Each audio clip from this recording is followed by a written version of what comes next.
warahmatullahi wabarakatuh. Kami dari kelompok 1 kelas 11 MIPA 2 akan mempresentasikan hasil proposal kami dengan usaha MyDelos. Profil usaha. Olos adalah makanan dari kegiatan usaha kami. Bahan bakunya adalah tepung tapioka dan tepung terigu yang dibuat adonan lalu digoreng seperti biasa. Olos biasanya dikenal dengan istilah jajanan SD di Kota Tegal. Namun sampai saat ini olos tidak ditemukan di sekolah-sekolah maupun di tempat lain seperti di Kota Jakarta. Untuk itu, kami ingin mengembangkan kembali dengan membuat inovasi pada adonan dan bumbunya. Adapun nama usaha yang akan kami perkenalkan adalah MyDelos dan menanamkan image jajanan khas Tegal kekinian. Dengan berkembangnya zaman dan teknologi, maka orang zaman sekarang mulai berhati-hati dalam memilih dan membeli makanan. Karena pada masa kini, banyak makanan yang dibuat dengan menggunakan bahan kimia yang berbahaya.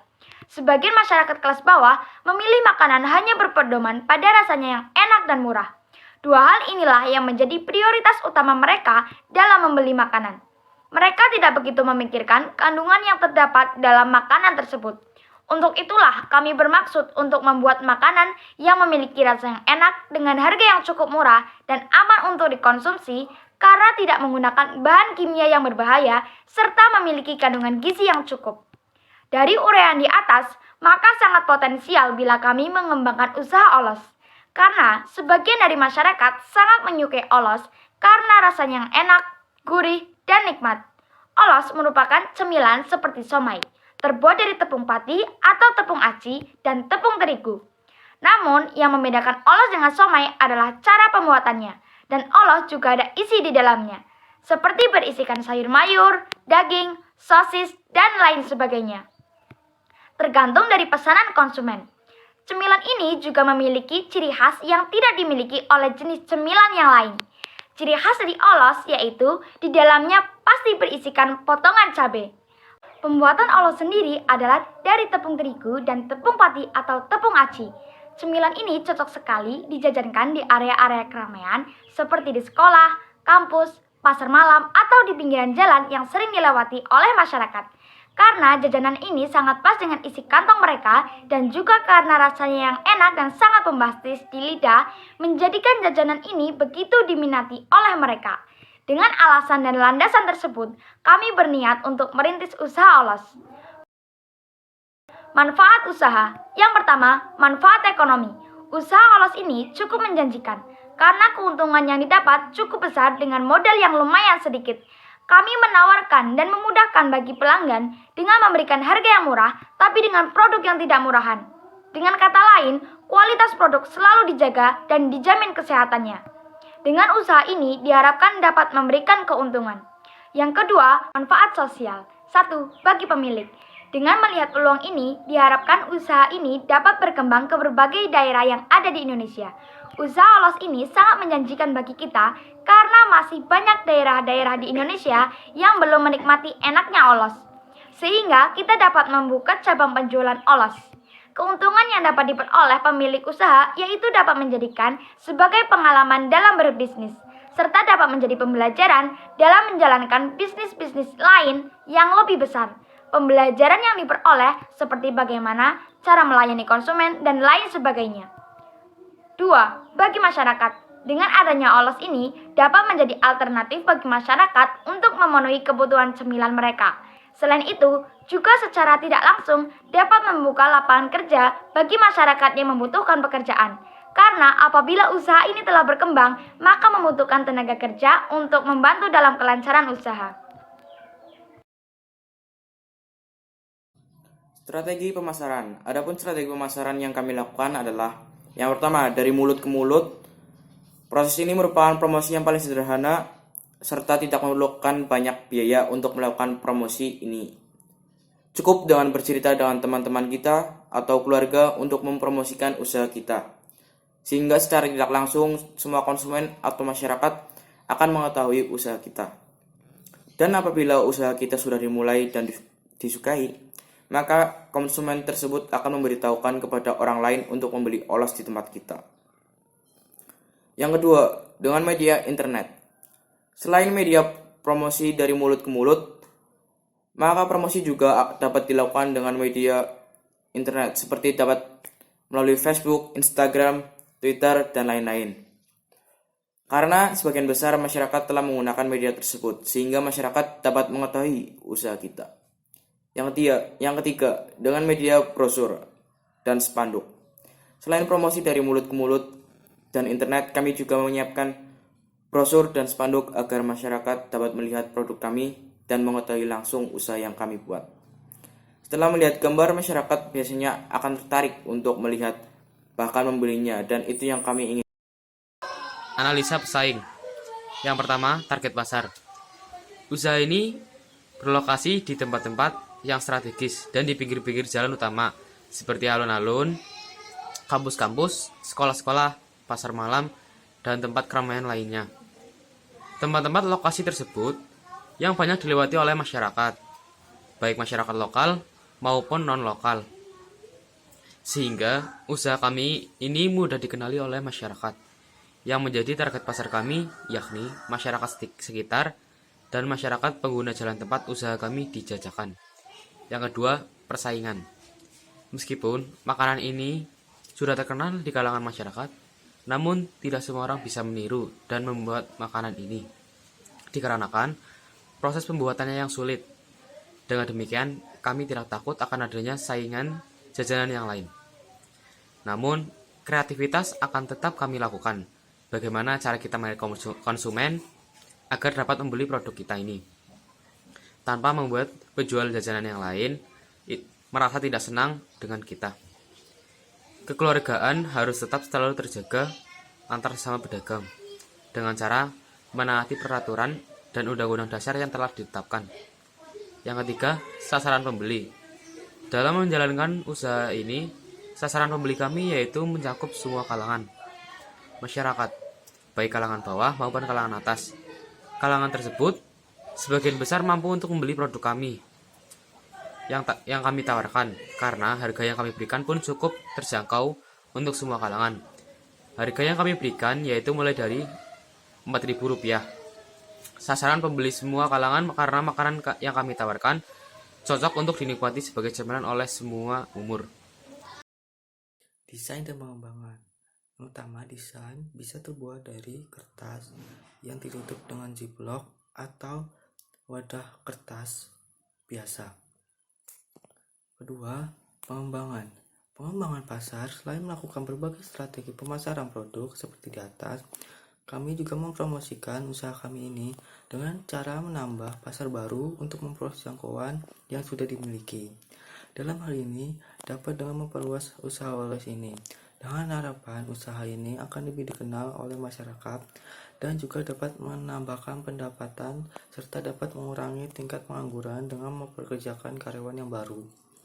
Pengembangan produk. Pengembangan produk dari usaha ini dapat menambahkan isi olos yang mungkin tidak ada di pesaing lain, seperti olos yang berisi sosis atau daging dengan harga yang terjangkau yang memberikan nilai lebih di mata para konsumen, sehingga jangkauan pasar semakin luas dan tingkat loyalitas konsumen pun setiap harinya kian meningkat.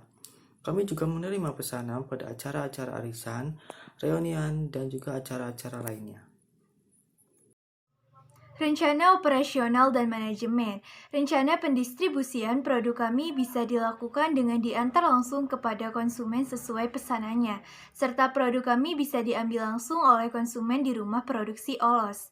Proses produksi kami yaitu penyediaan bahan, membuat bumbu olos, membuat isian olos, pembuatan adonan olos, penggorengan olos, serta penyajian olos. Pengendalian persediaan produksi kami menyediakan 40 bungkus perharinya untuk dijual kepada konsumen. Namun apabila terdapat sisa atau ada yang tidak terjual, maka dari kami akan menurunkan persediaan sesuai dengan penjualan hari-hari sebelumnya. Kontrol keuangan produksi kami yaitu menyediakan uang tunai secukupnya, menyisihkan uang modal dan profit untuk mengangsur cicilan serta biaya tak terduga, tidak menggunakan uang modal untuk kepentingan pribadi. Evaluasi hasil usaha untuk menangani permasalahan yang akan kami jalankan. Jika usaha kami sudah berjalan, kami akan selalu mengevaluasi hasil kerja dari usaha yang kami jalankan per minggunya. Tujuannya adalah untuk mempermudah mencari cara saat terdapat masalah dalam usaha yang akan kami jalankan. Di sini saya akan mempresentasikan pembiayaan. Aspek keuangan produksi. 1. Biaya investasi. Biaya investasi adalah biaya yang pada umumnya dikeluarkan pada awal kegiatan proyek dalam jumlah yang cukup besar. Jenis barang. 1. Kompor. Jumlah 1. Harga Rp240.000. Umur alat 5 tahun. Biaya penyusutan Rp4.000. 2. Tabung gas, jumlah 1, harga Rp120.000, umur alat 5 tahun, biaya penyusutan Rp2.000. 3. Wajan, jumlah 1, harga Rp130.000, umur alat 4 tahun, biaya penyusutan Rp2.710.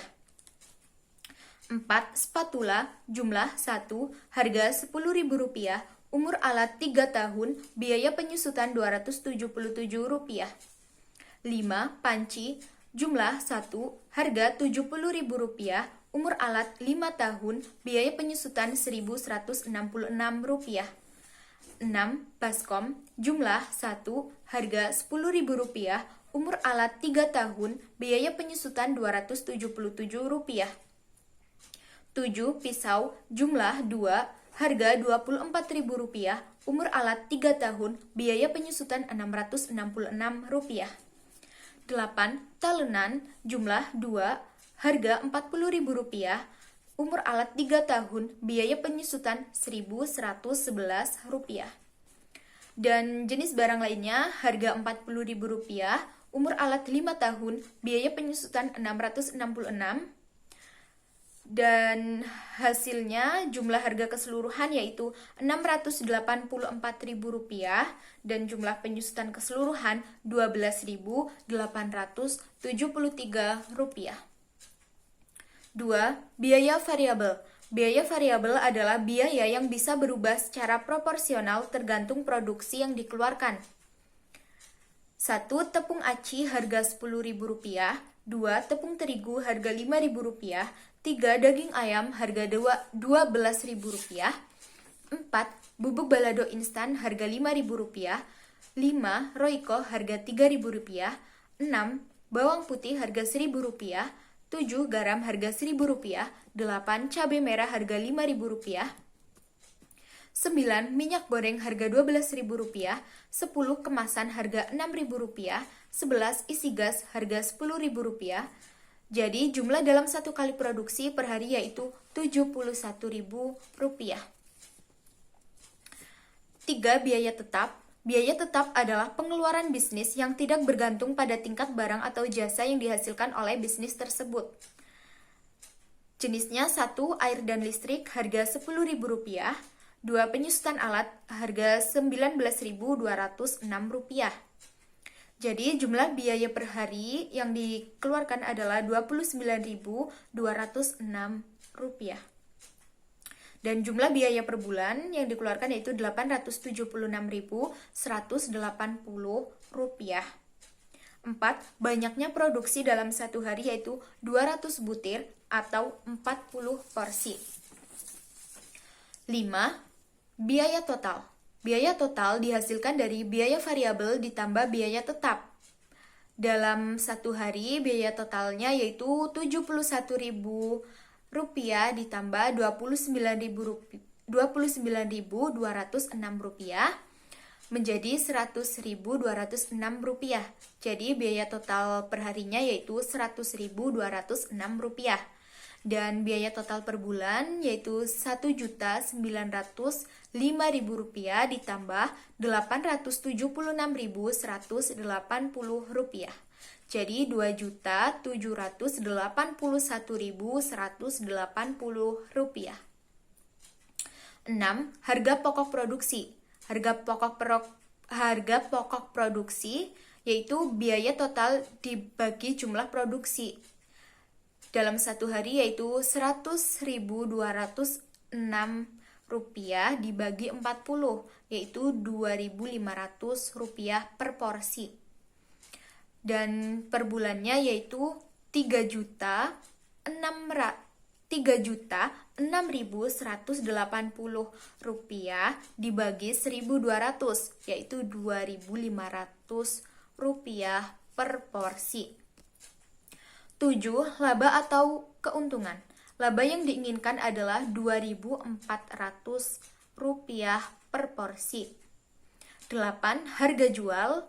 Harga jual dihasilkan dari HPP atau harga pokok produksi ditambah laba atau keuntungan, yaitu Rp2.500 ditambah Rp1.500 menjadi Rp4.000 per porsi. 9. Pendapatan kotor dan pendapatan bersih harian. Pendapatan kotor dihasilkan dari harga jual dikali jumlah produksi, yaitu Rp4.000 dikali 40, sama dengan Rp160.000. Sedangkan pendapatan bersih dihasilkan dari pendapatan kotor dikurangi biaya total, yaitu Rp160.000 dikurangi Rp100.206, menjadi Rp59.794. 10. Pendapatan kotor dan pendapatan bersih bulanan. Dalam satu bulan, harga jual dikali jumlah produksi, yaitu Rp4.000 dikali Rp4.000 dikali 1.200 menjadi Rp4.800.000. Jadi pendapatan kotor per bulan yaitu Rp4.800.000. Dan pendapatan bersih per bulan yaitu pendapatan kotor dikurangi biaya total, yaitu Rp4.800.000 dikurangi Rp2.781.180 menjadi Rp2.188.820. Aspek keuangan pemasaran digunakan untuk 1. Media brosur jumlah biaya Rp125.000, 2. Spanduk jumlah biaya Rp75.000, 3. Sewa tempat Rp1.000.000 per bulan. Aspek pemasukan keuangan yaitu pemasukan modal usaha dari investor besar biayanya Rp5 juta. Untuk itu, investor nantinya akan mendapatkan 10-15% setiap menanamkan modal usaha kepada kami. Terima kasih. Kesimpulan usaha. Berdasarkan pembahasan di atas, maka kesimpulan yang dapat digambarkan mengenai proposal usaha makanan ringan yaitu Olos, bahwa agar produk yang akan dipasarkan ini bisa diterima oleh seluruh kalangan, sebaiknya kita harus mengetahui dan melakukan beberapa hal, yakni yang pertama, membuat produk yang berkualitas, laris, dan bermanfaat untuk dijual dengan harga yang mampu bersaing. Yang kedua, membuat desain atau cover produk yang inovatif dan kreatif serta memasang harga yang terjangkau. Yang ketiga, membuat produk yang bisa lebih cepat dan tentunya tahan lama, 4 hari jika ditaruh di mesin pendingin. Yang terakhir, menentukan wilayah pemasaran yang strategis sehingga bisa bersifat menguntungkan.